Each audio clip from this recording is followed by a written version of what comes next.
Indian post office department నుంచి job notification release అయింది. ఆన్లైన్లో ఏ విధంగా అప్లికేషన్ చేసుకోవాలి, ఎన్ని పోస్టులు ఉన్నాయని చాలామంది కూడా అడుగుతున్నారు. కానీ ఇంకా ఈ పోస్టులు అనేది రిలీజ్ కావడం అయితే లేదు. ఎందుకనంటే 28,740 ఉద్యోగాలకు నోటిఫికేషన్ ఈ నెల 31న రాబోతుంది. ఒకవేళ ఈ నెల 31న కనుక వచ్చినట్లయితే దానికి ఏ విధంగా అప్లికేషన్ చేయాలి స్టెప్ బై స్టెప్ కూడా మన ఛానల్లో వీడియో చేయడం అయితే జరుగుతుంది.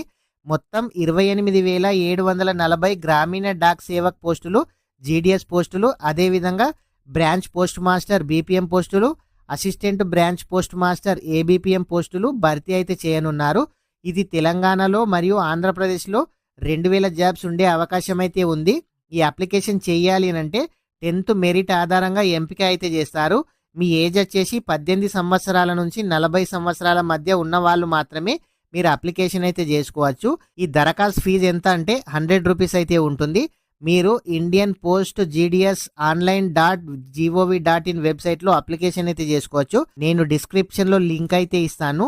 ఈ జాబ్ నోటిఫికేషన్ రిలీజ్ కాగానే కూడా మన ఛానల్లో స్టెప్ బై స్టెప్ వీడియో కూడా చేయడం అయితే జరుగుతుంది. ఫ్రెండ్స్, ఈ నెల 31 వరకు వెయిట్ అయితే చేయండి. ఇంకా నోటిఫికేషన్ అయితే రాలేదు. ప్రతి ఒక్కరు కూడా వీడియోని అయితే లైక్ చేయండి. ఇలాంటి జాబ్ అప్డేట్ నోటిఫికేషన్ మిస్ కావద్దనుకుంటే మన ఛానల్ని సబ్స్క్రైబ్ చేయండి. మీ ఫ్రెండ్స్ అండ్ ఫ్యామిలీ మెంబర్కి వీడియో షేర్ చేయండి. Thank you friends.